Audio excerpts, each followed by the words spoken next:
ये हमने आज बनाया है भिंडी गोश्त। आपने आलू गोश्त, लौकी गोश्त, टिंडे गोश्त तो बनाया ही होगा। आप ये भिंडी गोश्त भी ट्राई कीजिएगा, आपको यकीनन पसंद आएगा। तो चलें शुरू करते हैं हम अपनी रेसिपी भिंडी गोश्त बनाने की। बिस्मिल्लाहिर्रहमानिर्रहीम। अस्सलाम वालेकुम। SN food and home tips में आप सबको खुश आमदीद। कैसे हैं आप सब लोग? अल्लाह से दुआ जहाँ कहीं भी हो खैर आफियत से हो और अल्लाह पाक आपको अपनी हिफ्ज़ व अमान में रखे। आमीन सुम्मा आमीन। बिस्मिल्लाहिर्रहमानिर्रहीम। आज मैं आपको दे रही हूँ भिंडी गोश्त की रेसिपी।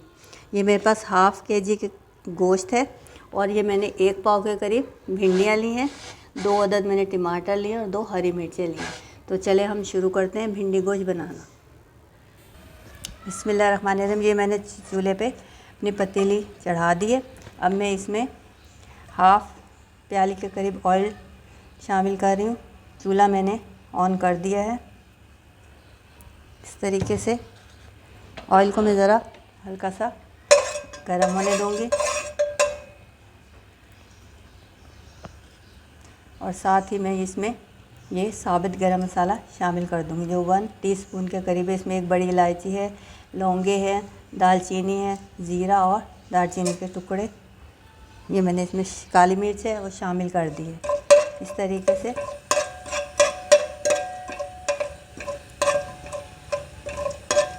इसको हल्का सा हम कड़कड़ा लेंगे।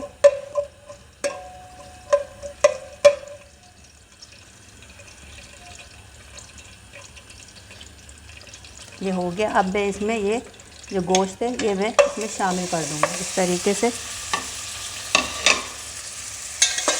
अब हम इसको गरम मसाले के साथ अच्छी तरीके से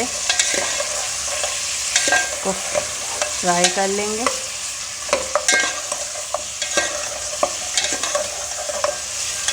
ये बहुत जल्दी बन जाती है और इंतहाई टेस्टी होती है। बस जितना टाइम गोश्त गलने में लगेगा टाइम वही लगेगा, बाकी बहुत जल्दी तैयार हो जाता है। आप इसे बनाइएगा ज़रूर। ये हमने इसको फ्राई कर लिया। इसमें ज़्यादा कोई मेहनत नहीं है, हल्का सा हम इसको इस तरीके से फ्राई कर लेंगे। ये मेरे पास 1 टेबलस्पून के करीब अदरक लहसुन है, ये मैं इसमें शामिल कर दूँगी। हम इसको इसके साथ फ्राई करेंगे।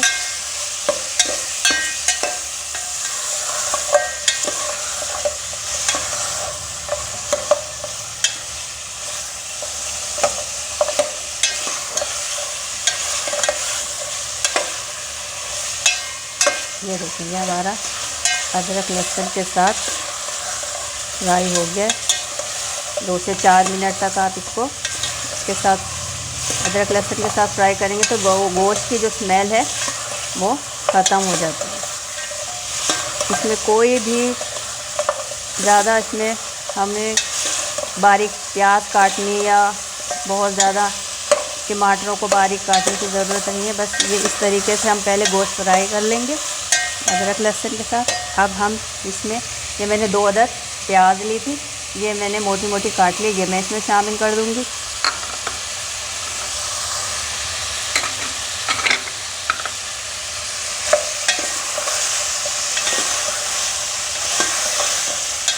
प्याज के साथ इसको फ्राई कर लेंगे। ना हमें ज़्यादा प्याज को ब्राउन करना है ना कुछ करना है, बस इस तरीके से हम इसको हल्का सा प्याज के साथ सौते करेंगे।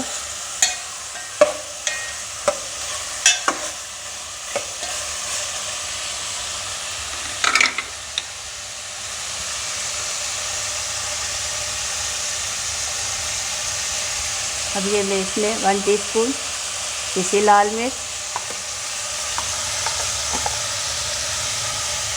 1 टीस्पून धनिया पाउडर, ½ टीस्पून हल्दी,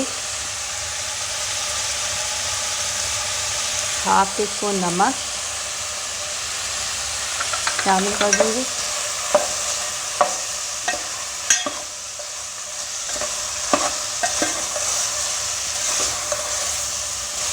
इस तरीके से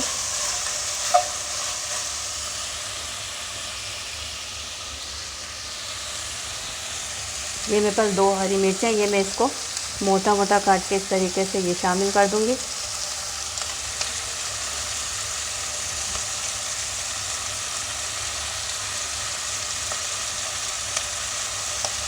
और ये मेरे पास 2 अदद टमाटर हैं, ये मैं इसमें शामिल कर दूँगी इस तरीके से 2-2 टुकड़े करके ऐसे। और अब इसमें पानी शामिल कर देंगे और इसे गलने के लिए छोड़ देंगे। ये मेरे पास 2 मग के करीब मैं इसमें पानी डाल दूँगी इस तरीके से, ताकि हमारा गोश्त अच्छे तरीके से गल जाए। ये देखिए, ये मैंने इसमें पानी शामिल कर दिया। अब हम इसको चला देंगे और 40 से 45 मिनट के अंदर अंदर इंशाल्लाह ये गोश्त गल जाएगा इस तरीके से। ये देखिए, मैंने इसमें पानी डाल दिया और मैं इसको अब कवर कर दूंगी 40 से 45 मिनट के बाद। अब हम मिलते हैं। अब हम भिंडी की तरफ चलते हैं। ये मेरे पास भिंडियाँ हैं। ये भिंडियाँ आप एक साइज़ की लीजिएगा, एक साइज़ की तो ना, मतलब जहाँ तक हो सके एक जैसी हो। छोटी भिंडी लेते हैं इसमें, भिंडी गोश्त में।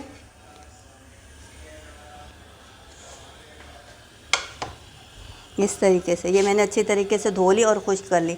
अब मैं इस तरीके से, ये देखें, ये इसकी ऊपर से इस हेड और तेल निकाल दूंगी और इस तरीके से मैं ये सारी भिंडियाँ तैयार कर लूँगी। इधर हमारा गोश्त गल रहा है, इधर ये मैं अपनी भिंडियाँ तैयार कर लूँगी। इसके लिए हमेशा छोटी और कच्ची भिंडी लेनी चाहिए भिंडी गोश्त के लिए, ताकि उसका टेस्ट निकल के आए। चलें, ये मैं तैयार कर लूँ, फिर मैं आपसे मिलती हूँ। बिस्मिल्लाहिर्रहमानिर्रहीम। ये देखें, 25 से 30 मिनट हो गए गोश्त को रखे हुए। ये देखें माशाल्लाह से इसमें जो हमने प्याज डाली थी, टमाटर, हरी मिर्चें, वो उस वक्त तो लग रहा था कि बहुत मोटे मोटे, लेकिन इस वक्त देखें मसाला कितना अच्छा बनके तैयार हुआ है। अब ये 30 मिनट हो चुके हैं। अब मैं इसे मज़ीद 10 मिनट के लिए और रख दूँगी, ताकि हमारा गोश्त अच्छे तरीके से हो जाए और फिर हम इसमें अपने भिंडी शामिल करेंगे। चलें, मैं 10 मिनट बाद आपसे मिलती हूँ। बिस्मिल्लाहिर्रहमानिर्रहीम। ये देखें मज़ीद 10 मिनट हो चुके।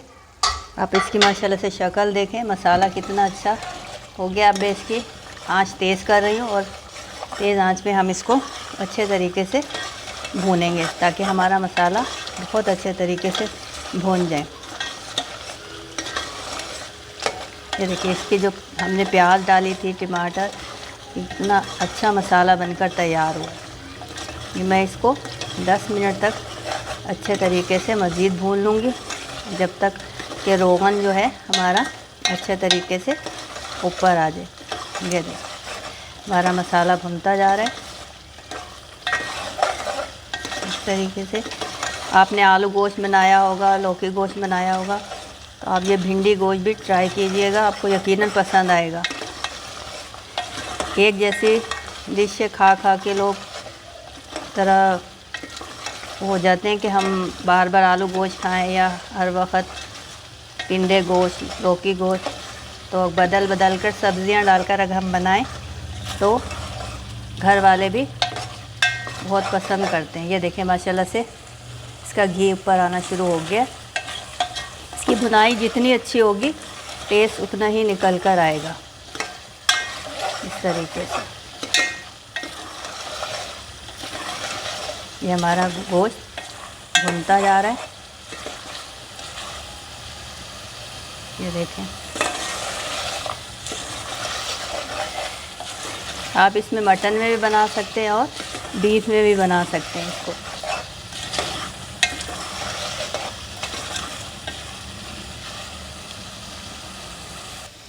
ये देखें, हमारा गोश्त माशाल्लाह से बहुत अच्छे तरीके से भून चुका है। अब इस स्टेज पे मैं इसमें 1 से 1.5 मग पानी का शामिल कर दूंगी, ताकि जो हम शोरबा बनाएंगे वो उसके लिए काफ़ी हो। आप अपने अंदाजे से, जितना आपको ज़्यादा शोरबा चाहिए या आपको गाढ़ा या पतला, उस हिसाब से आप अपने हिसाब से इसमें शामिल कर सकते हैं। मैं ये इसमें 1.5 मग के करीब पानी शामिल कर रही हूँ इस तरीके से। ये देखें, मैंने इसमें शामिल कर दिया। नमक मैंने इसमें चेक कर लिए। आप अपने टेस्ट के मुताबिक नमक कम या ज़्यादा कर सकते हैं। ये देखिए, ये हमारा शोरबा जो है मैंने इसमें डाला। अब मैं इसको बॉयल आने तक छोड़ दूँगी। 5 से 10 मिनट में इसको पकाऊंगी ताकि जो सारा मसाला है वो अच्छे तरीके से पक जाए। 10 मिनट के बाद मैं आपको से मिलती हूँ। और दूसरी तरफ हम अब जो हमने भिंडियाँ, ये देखिए, ये दूसरी तरफ मैंने भिंडियाँ इस तरीके से इसकी हेड और टेल अच्छे तरीके से निकाल दी। ये देखिए इस तरीके से। अब मैं अब ये मैंने चूल्हे पे पैन चढ़ा दिया, चूल्हा मैंने ऑन कर लिया। अब मैं इसमें 2 टेबलस्पून के करीब ऑयल शामिल कर दूंगी। ऑयल हमारा अच्छे तरीके से गर्म हो जाए। हमारा ऑयल अच्छे तरीके से गर्म हो जाए तो मैं ये भिंडियाँ अब इसमें शामिल कर रही हूँ। अब इसको अलग से फ्राई करने की वजह ये है कि इसके अंदर जो लेस होता है ये इसके अंदर ही लॉक हो जाएगा। हम इसको तेज़ आंच में फ्राई करेंगे ताकि जब हम इसको शोरबे में शामिल करें तो इसका लेस हमारे शोरबे में शामिल ना हो और हमारा शोरबा सही रहे। ये देखिए, मैं इसको तेज़ आंच पे फ्राई कर लूँगी। इससे हल्का सा कलर दे लूँगी ताकि जब हम इसको शोरबे में शामिल करें तो हमारी जो भिंडी है उसके अंदर जो लेस होता है वो इसके अंदर ही लॉक हो जाएगा और हमारा शोरबा बेहतरीन तैयार होगा। ये इस तरीके से। ये देखिए 3 से 4 मिनट हो चुके हैं। भिंडियों में जो मैंने ऑयल डाला था वो भी देखें इसमें नज़र आ रहा है, ये सेपरेट हो चुका है। तो अब ये हमारी भिंडी फ्राई हो चुकी है। अब इस स्टेज पे मैं इसको जो हमने गोश्त का शोरबा बनाया उसमें शामिल कर दूँगी। ये देखें हमारा शोरबा भी बॉयल हो रहा है। अब मैं ये इसको इसमें शामिल कर रही हूँ भिंडी को इस तरीके से। ये देखिए, और इसी पैन में थोड़ा सा मैं पानी शामिल कर दूँगी ताकि जो ऑयल हमारा इसमें है वो ज़ाया ना जाए। वो भी इसमें मैंने शामिल कर दिया। अब ये देखें, मैंने इसमें शामिल कर दिया। अब मैं इसे मज़ीद 3 से 4 मिनट के लिए कवर करके रख दूँगी ताकि ये हमारा अच्छे तरीके से सालन तैयार हो जाए। और साथ ही मैं इसमें 1/4 टीस्पून गरम मसाला शामिल कर रही हूँ। ये देखें, अब मैं इसको कवर कर रही हूँ 2 से 3 मिनट के लिए, क्योंकि भिंडियों को ज़्यादा पकाने की ज़रूरत नहीं होती। मैंने फ्राई भी कर लिया है और अगर हम भिंडियों को ज़्यादा पकाएंगे तो वो लेस छोड़ देगी और हमारा शोरबा ख़राब हो जाएगा। तो इसलिए मैं 2 से 3 मिनट के लिए इसको कवर कर रही हूँ। 2 से 3 मिनट बाद हम आपसे मिलते हैं। बिस्मिल्लाहिर्रहमानिर्रहीम। ये देखिए, ये मैंने इसको 3 से 4 मिनट पका के मैंने इसका चूल्हा बंद कर दिया था। ये देखें हमारा भिंडी गोश्त बन के तैयार। माशाल्लाह, आप इसकी शक्ल देखें और खाने में उतना ही टेस्टी है। आप इसे ट्राई ज़रूर कीजिएगा, यकीनन आपको पसंद आएगा। चलिए मैं इसको सर्व करके दिखाती हूँ।